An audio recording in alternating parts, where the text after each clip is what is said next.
Ce journal vous est offert par DACO SARL, société d'expertise comptable et de fiscalité.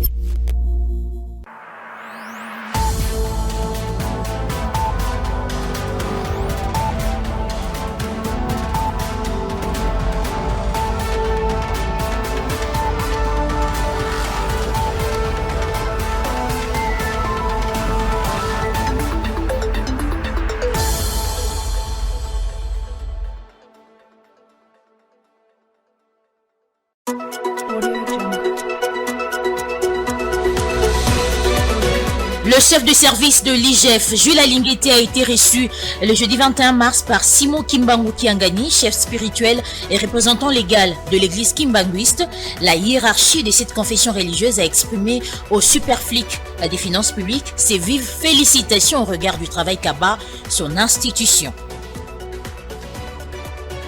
En marge de la Journée internationale de l'eau célébrée le 22 mars de chaque année, le réseau intégré des organisations de consommateurs a tenu une déclaration de presse au cours de laquelle ces associations ont fustigé la facturation forfaitaire de la consommation mensuelle des abonnés de la régie de distribution d'eau, une pratique qui, selon ces structures, viole les dispositions comprises dans la Constitution.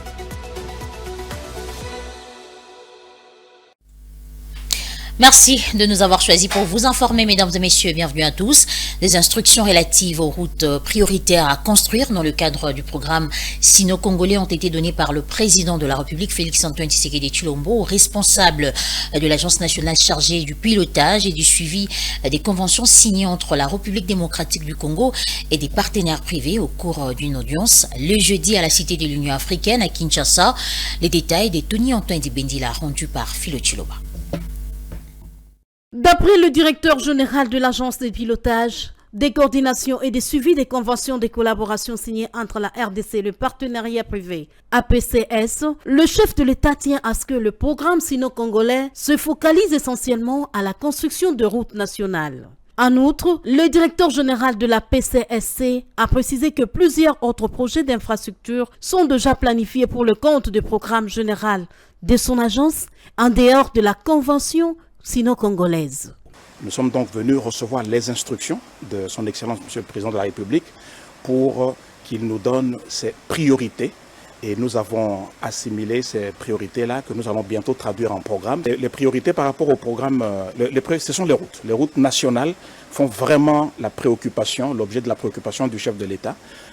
Dans le cadre du programme sino-congolais, par exemple, il nous a instruit à avoir la route nationale numéro 1, qui va dans le tronçon qui va de Mbujimai jusqu'à Ngouba. Il nous a instruit à faire la rocade, la route de contournement à programmer, hein, c'est pas nous qui faisons, mais nous programmons ça, le contournement autour de Kinshasa, et puis donc une route de contournement qui va aller de Mboudi jusqu'au niveau de Njili.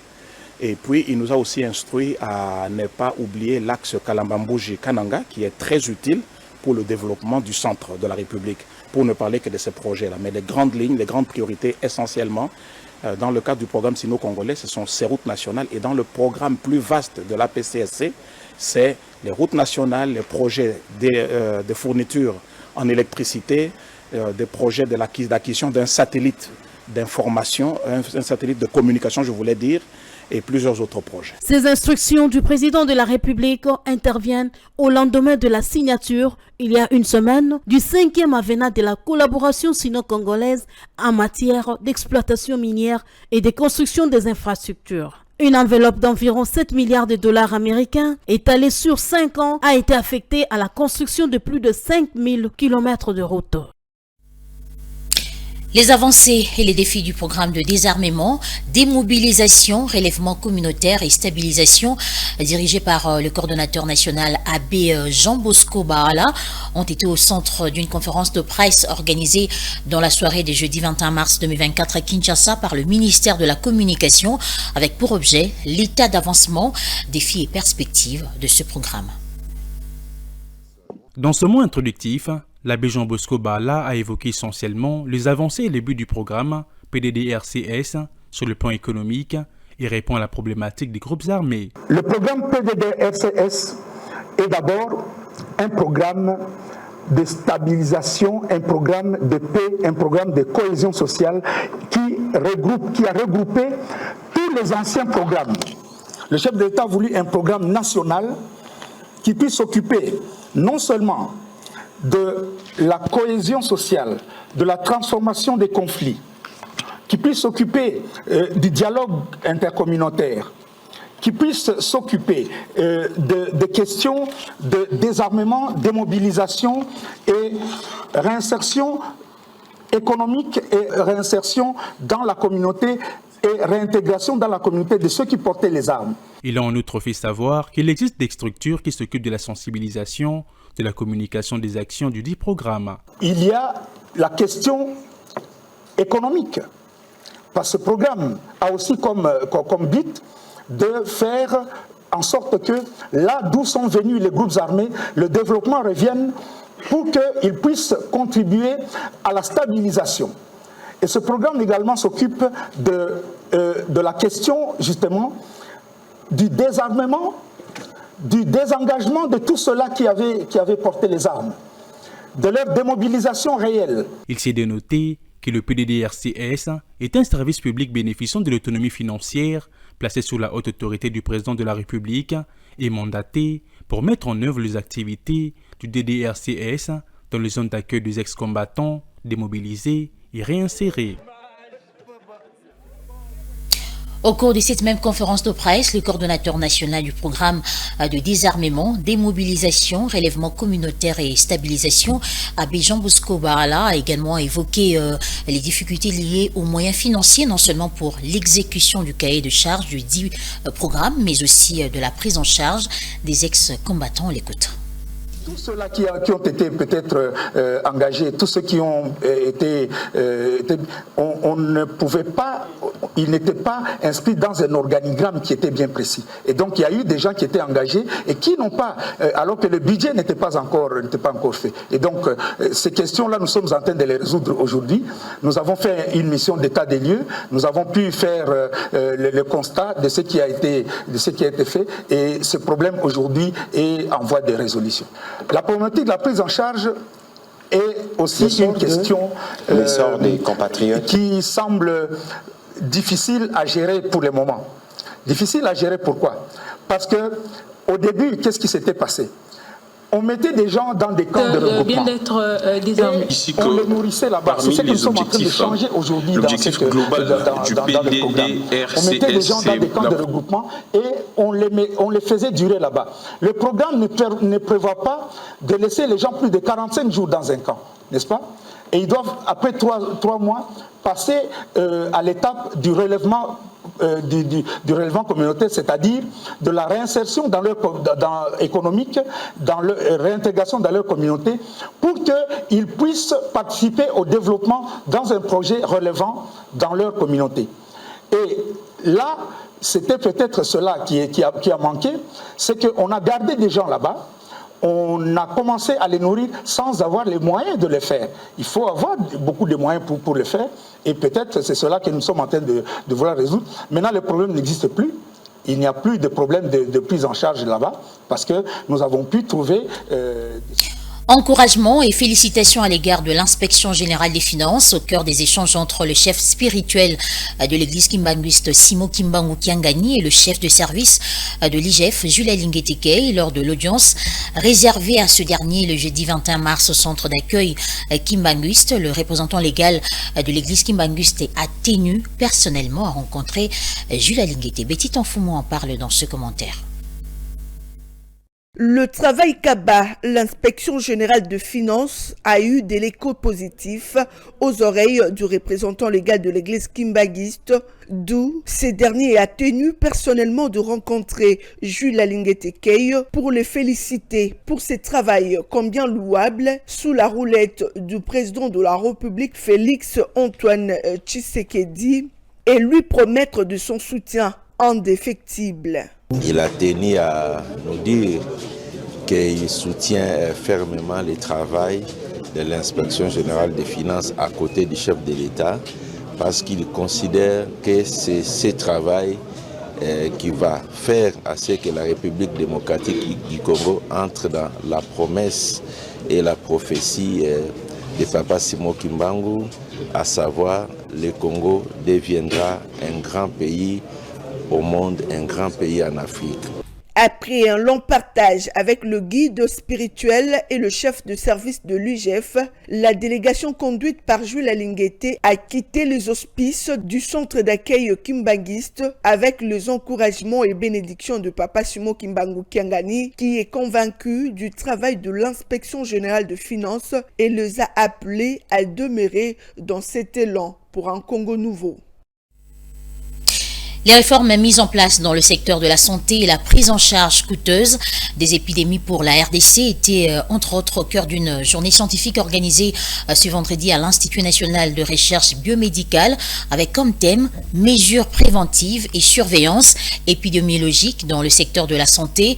Un reportage de Claude Kongoué, Betty et Eddie Boma plutôt. Depuis 1988, à sa mort, cette rencontre scientifique veut commémorer la 10e année de décès de l'ex-secrétaire général de l'INRB, le défunt docteur Miaka Miabilengue.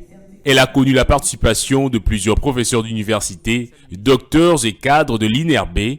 Le docteur Thomas Kabata, représentant du secrétaire général de la santé, est revenu sur les différentes réformes mises en place, notamment autour des fonds disponibles. Nous avons au total un effectif de 256 409 effectifs, mais l'enveloppe mensuelle pour payer la prime, c'est à peu près 50 milliards de francs congolais. Et pour les salaires, c'est un peu moins, c'est 10 milliards de francs congolais.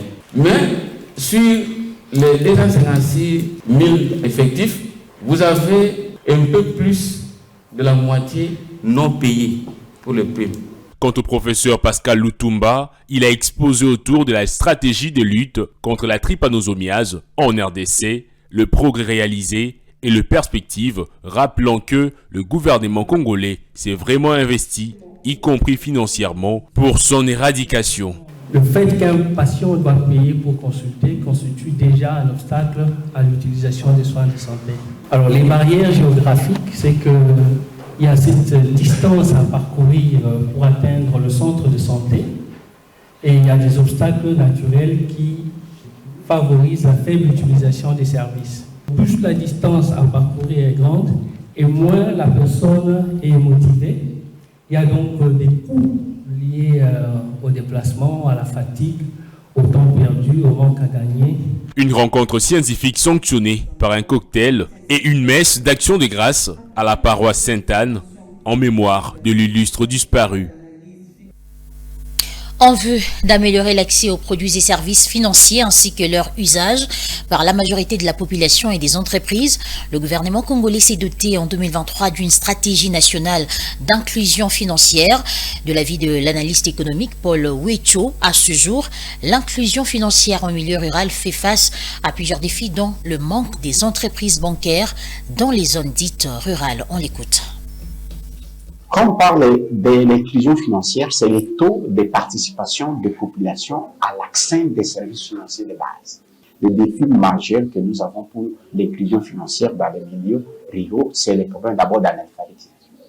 Nous sommes dans un pays où 2 sur 4 ont les diplômes d'État et 1 tiers sur 10 sont gradués et presque 3% de l'ensemble de sa population ont les diplômes de licence. Et surtout dans les milieux ruraux, comme le cas de là où je viens, la commune de Sankourou, le territoire d'école. Vous trouvez une maman qui n'a jamais été au banc de l'école, qui ne comprend pas d'abord l'importance d'avoir un compte bancaire, l'importance d'épargne. 2, c'est le manque de banques. Vous allez partir dans les milieux ruraux, vous allez trouver sur 3 entités, la banque ne se trouve que dans une seule entité. L'État n'aide pas les banques et les microfinances à s'épanouir. La banque ne peut pas les s'installer dans un milieu sans intérêt. Vous voyez un peu. Pour pouvoir faire ça, c'est maintenant l'État qui doit aider ces banques-là avec des subventions de démarrage. Je voudrais demander au gouvernement congolais, à travers la Banque centrale du Congo et l'Association congolaise des banques, qui est là aussi pour définir des directives afin d'aider et de promouvoir l'inclusion financière. Et pour terminer, en marge de la Journée internationale de l'eau célébrée le 22 mars de chaque année, le réseau intégré des organisations des consommateurs, plateforme réunissant plusieurs structures militantes pour les droits des consommateurs, a tenu une déclaration de presse au cours de laquelle ces associations ont fustigé la facturation forfaitaire de la consommation mensuelle des abonnés de la régie de distribution d'eau, une pratique qui, selon ces structures, viole les dispositions comprises dans la Constitution ainsi que l'article 88 de la loi relative à l'eau. Suivez. Dans leur déclaration, les structures des droits des consommateurs sont revenues sur les défis majeurs qui compromettent la qualité et l'accès à l'eau potable, dont notamment la majoration et la fixation forfaitaire de prix de l'eau dans les zones urbaines et périurbaines en violation des textes de loi garantissant l'accès à l'eau en RDC. Constate que 2 Congolais sur 3 font face à une dégradation continue d'approvisionnement en eau potable par la régie des eaux. Certains reçoivent chaque mois des factures sans cesse majorées sensiblement et établies de manière forfaitaire. Le réseau conclut à la violation flagrante de l'article 48 de la Constitution qui garantit l'accès à l'eau potable. Le réseau déclare illégal toute facture de la régie des eaux forfaitairement établie en violation flagrante de l'article 88 de la loi numéro 15/026 du 31 décembre 2015 relative à l'eau, qui prohibe la tarification forfaitaire et demande à la population de procéder à la conciliation préalable au fait d'annulation de la dite facture. En vue de mettre au centre l'intérêt des consommateurs, les réseaux intégrés des organisations des consommateurs appellent entre autres le gouvernement congolais à tenir compte de la situation économique du pays et surtout des consommateurs finaux. Le réseau exhorte le gouvernement national d'intégrer dans sa gestion les droits d'être entendus. Il veut que les intérêts des consommateurs soient pris en compte dans la conception et l'exécution de la politique de fixation des prix. Alors que le pays est classé 10e au monde en termes des ressources en eau douce, la situation de l'eau en RDC nécessite des actions concertées afin de garantir à tous l'accès à l'eau saine et potable. Mesdames et messieurs, place à présent à la revue de presse.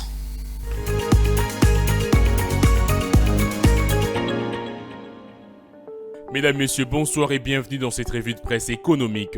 Ouvrons la revue avec Forum 2As qui titre à sa deuxième page « Ministère des Finances, 6 mafieux arrêtés puis écroués à Makala ». Triste fin de l'aventure mafieuse de 6 Congolais passés maîtres dans les trafics illicites des data et extorsion de fonds en utilisant abusivement le nom du ministre des Finances, Nicolas Kazadi. Des éléments du parquet des grandes instances de Kinshasa Gombe étaient lancés aux trousses de ces malfaiteurs sans qu'ils n'aient doute de rien jusqu'à leur interpellation le 13 février 2024 dans un hôtel de la place avant d'être placés sous mandat d'arrêt provisoire à la prison de Makala. À en croire les confrères du quotidien d'information générale, pour mieux opérer et surtout sans avoir à éveiller les soupçons de leur proie, ces 6 individus volaient dans le dos du ministre des Finances en profitant de sa notoriété et sa position. Ces mafieux se faisaient passer pour des émissaires de Nicolas Kazadi chargés de lui faciliter les opérations de paiement et de dette. Le journal renseigne que,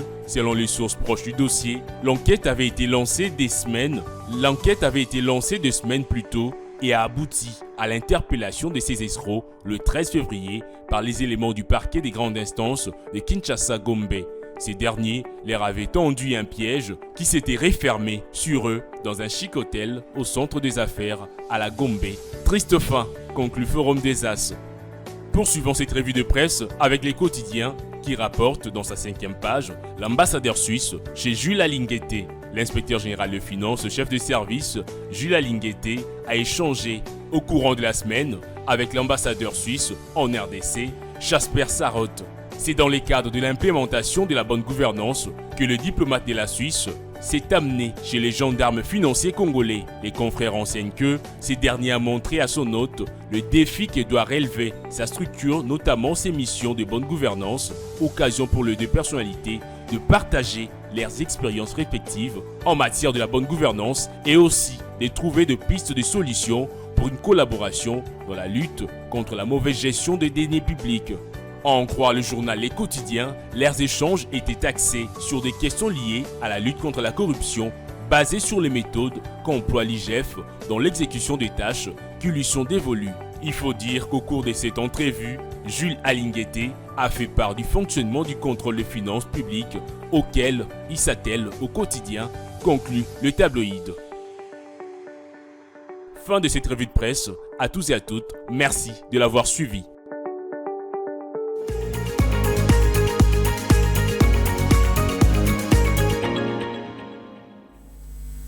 Ce journal est terminé, mais avant de nous quitter, je vous rappelle les principaux titres.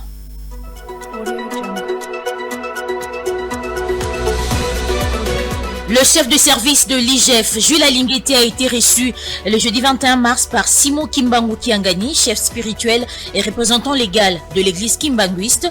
La hiérarchie de cette confession religieuse a exprimé au superflic des finances publiques ses vives félicitations au regard du travail qu'abat son institution. En marge de la Journée internationale de l'eau célébrée le 22 mars de chaque année, le réseau intégré des organisations de consommateurs a tenu une déclaration de presse au cours de laquelle ces associations ont fustigé la facturation forfaitaire de la consommation mensuelle des abonnés de la régie de distribution d'eau, une pratique qui, selon ces structures, viole les dispositions comprises dans la Constitution.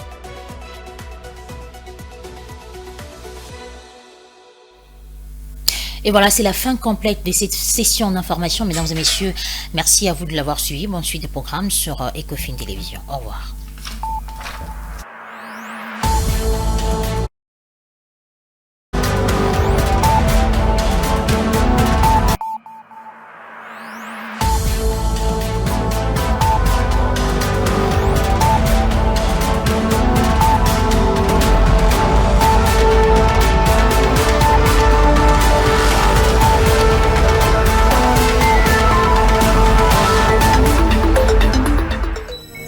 Ce journal vous a été offert par DACO SARL, société d'expertise comptable et de fiscalité.